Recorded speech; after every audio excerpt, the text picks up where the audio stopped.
No final do ano passado, viralizou uma polêmica de uma super reforma que o Thiago Nigro e a Mayra Card fizeram no escritório que eles alugavam há 10 anos. Mas logo depois que essa obra foi concluída, o proprietário simplesmente chegou neles e falou que eles teriam 2 meses para sair de lá ou comprar o imóvel porque ele queria vender. E eu não tô aqui para fazer nenhum juízo de valor, mas muito provavelmente o proprietário estava certo pelo contrato. Essa obra deve ter valorizado bastante o imóvel e ele simplesmente decidiu vender, dando a preferência de compra para quem já alugava o imóvel, que é uma prática muito comum desse mercado. E antes que você se pergunte por que eu tô falando disso, é porque tem tudo a ver com o assunto de hoje. Só que a gente não vai falar sobre o mercado imobiliário, e sim sobre o jogo da produção de conteúdo. Vamos começar pela diferença entre uma audiência alugada e uma audiência própria. Uma audiência alugada é aquela que você constrói em qualquer rede social, seja o Instagram, LinkedIn, X, YouTube ou qualquer uma outra. Se o tio Zuck decidir te expulsar do Instagram, acabou pra você. Se o governo de um país der uma canetada para encerrar com a sua conta, também já era. Ou até se o TikTok muda o algoritmo ou uma política interna, sua conta pode perder muito alcance ou até você perder ela da noite pro dia. E todo o trabalho duro que você teve para construir sua audiência vai pro lixo. Você não tem controle nenhum. Muito pelo contrário. Você fica refém das diretrizes e algoritmos das plataformas e não tem controle se o seu conteúdo vai realmente chegar nas pessoas. E talvez você não tenha a dimensão do tamanho desse problema. Então vou te mostrar em números. Essa tabela mostra o view rate dos perfis do Instagram, que é uma métrica que olha para o percentual de seguidores que efetivamente visualizam os stories de um perfil. Quando a gente olha para essa faixa de 100 mil a 500 mil seguidores, a média é de apenas 1 a 2% de view rate, ou seja, se você tem 100 mil seguidores, vai ter em torno de 1.000 a 2.000 views nos stories. Com uma newsletter, é muito comum ter open rates muito maiores do que isso. E caso você não saiba, o open rate médio das pessoas que receberam seu e-mail,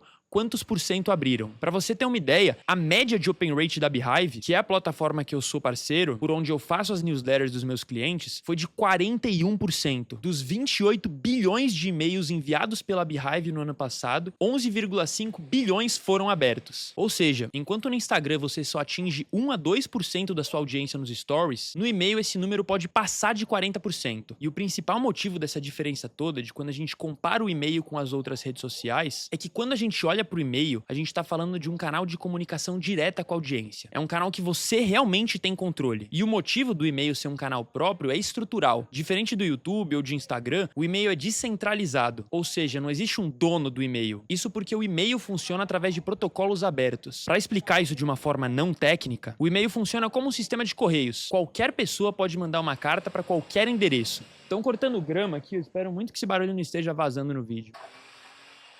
Não existe um moderador dos correios que decide se sua carta vai chegar ou não. Com a rede social é diferente. É como se você tivesse uma loja dentro de um shopping. O shopping pode mudar as regras, aumentar o aluguel ou até te expulsar de lá. Trazendo de volta para os e-mails, se a plataforma que você usa para disparar sua newsletter sumir do nada, você pode simplesmente subir sua lista para outra plataforma e enviar normalmente. E mesmo se todas as plataformas deixarem de existir, você consegue criar uma estrutura própria de servidores e continuar mandando os e-mails. Essa é a principal diferença entre terreno próprio e terreno alugado. Enquanto nas redes sociais a audiência não é sua e você precisa postar sem parar para agradar o algoritmo, no e-mail é você que controla a sua audiência e realmente tem propriedade do seu canal. Ou seja, o e-mail é a única forma que você consegue realmente ser dono do seu canal de comunicação. E é essa propriedade que te permite construir a sua audiência em um terreno próprio e não em um terreno alugado. Outra característica muito legal do e-mail quando a gente compara com as redes sociais é o padrão de consumo. Quando você manda um e-mail para uma pessoa, ela precisa parar o que ela está fazendo para ler o que você mandou. Ou seja, exige uma concentração maior da pessoa, dela parar o que ela está fazendo para ler o seu e-mail. O que não acontece com as redes sociais, que as pessoas consomem com um comportamento robotizado e ficam ali scrollando a tela, só recebendo aquela dose de dopamina. E acabam passando pelos seus conteúdos que só você sabe o trabalho que deu para fazer. Esse padrão de consumo das newsletters permite um relacionamento muito mais profundo e permite uma conexão diferenciada com a audiência. Então, se você puder sair com só um recado desse vídeo, crie um canal que você realmente seja dono. Eu realmente acredito que todo negócio precisa de uma newsletter para ontem. E obviamente eu não acho que você tem que parar de produzir conteúdo nas outras redes sociais para focar só na newsletter. Dá para conciliar as coisas. O clickbait do título desse vídeo foi justamente porque aqui no YouTube eu tô jogando o jogo do algoritmo. E se você quer parar de jogar só esse jogo do algoritmo e criar uma newsletter para construir o seu canal próprio e não ficar refém de nenhuma plataforma, eu tenho duas recomendações para você. A primeira delas é se inscrever aqui no canal para não perder os próximos conteúdos que eu vou fazer para te ajudar com a sua newsletter. newsletter. E a segunda é mais específica, para quem já tem uma lista aí de pelo menos uns 20 mil e-mails, mas ainda não tem uma newsletter. Se esse for o seu caso, clica no primeiro link da descrição pra gente descobrir junto todo o potencial que uma newsletter pode ter pro seu negócio. Então já deixa um like nesse vídeo e comenta aí qual é a sua opinião sobre esse assunto, porque eu quero saber. Até a próxima.